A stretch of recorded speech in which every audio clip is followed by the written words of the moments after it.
Film buffs, what is happening? Peter A. DeLuca here.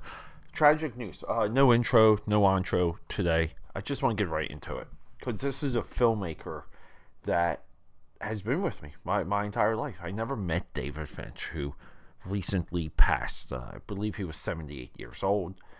I had no idea he was sick. I have a feeling a lot of you had no idea he was sick, or on the brink. Not that I want to know, but it's shocking sometimes.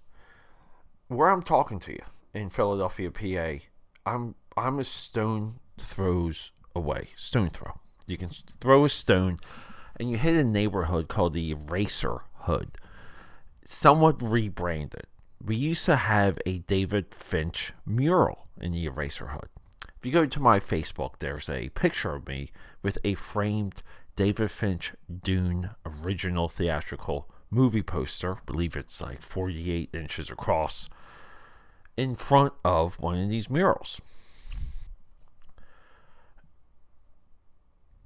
His Dune movie is the only movie poster I have framed. I own 3 movie posters. So I used to live in the Eraser Hood. David Finch went to the Art Institute of Philadelphia, as did I. Or he may have went to the University of the Arts, but I'm pretty sure. Let's fact check that real quick. My AKAPAD. Yes, it's the Pennsylvania Academy of the Fine Arts. But him and I, we both went to school in the same area. He lived off of Fairmount. I live off of Fairmount. His Dune, which there's a wonderful story that is associated with Dune, where George Lucas originally selected David Finch for and wanted David Finch for Return of the Jedi. And this would have been off his Eraserhead and Elephant Man. And he brings him to Lucas Ranch to look at drawings and things on the wall. And you guys can track this interview down. It's insane. But David Finch effectively mocks Wookiees.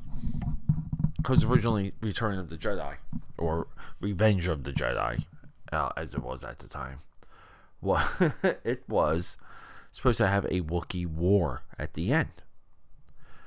And David Finch looks at all this concept artwork and he goes, what the hell is a Wookiee? He had no idea. So he makes Dune, a movie that multiple generations of film buffs and cinephiles and critics loved to trash.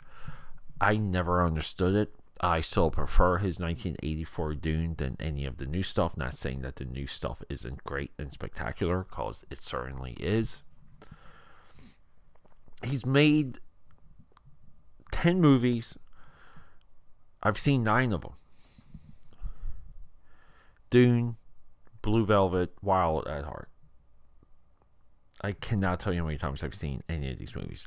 Wild at Heart is one of Nicolas Cage's all-time performances. It really is. 1992, from the strength of a cousin of mine, cousin Steven, who the hell cares? Cousin Steven. He was a Hollywood psychiatrist. Hollywood, I believe, he's safe, but he was at the he lived in the Palisades, wildfires, all that. I believe he's safe. Hopefully Steven's listening to this. So Steven was over our house one night, and he just reverberated. You could smell the Hollywood on him. You could smell the sophistication, and I was in awe. His girlfriend or wife at the time, she was in movies, multiple movies. Bram Stoker's Dracula is one of them.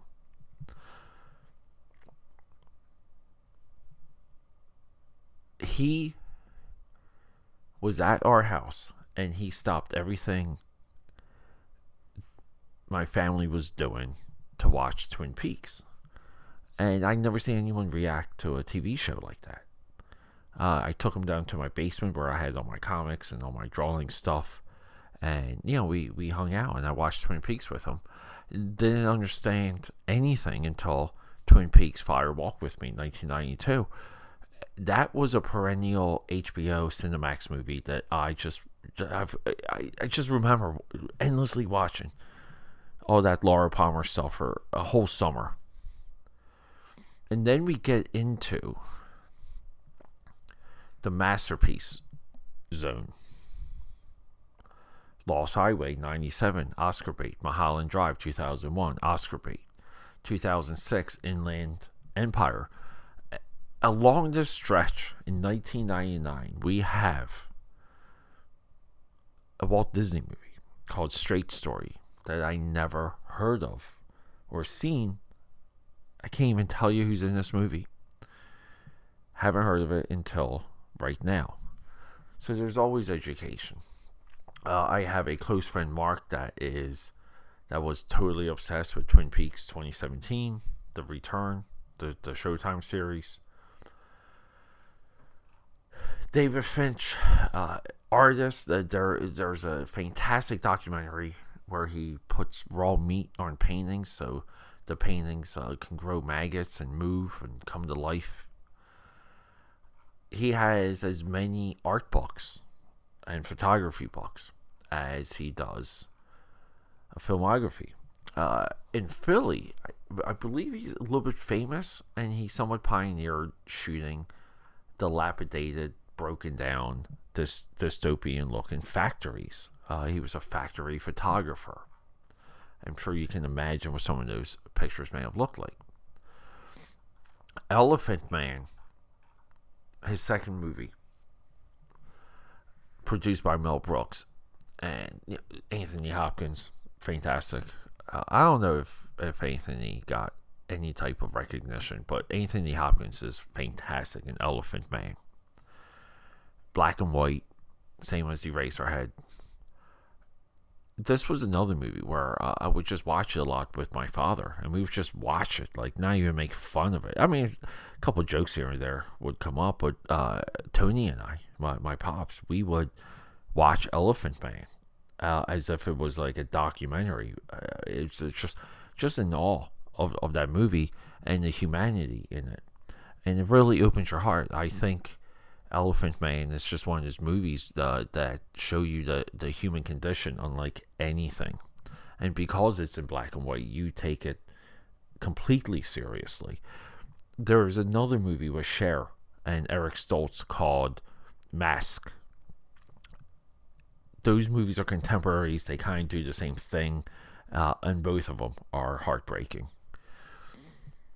David Finch, even if he was 80, even if he retired and wouldn't do anything, it's hard for me to believe David Finch ever wanted to retire, ever, because he's so creative. He's such a force.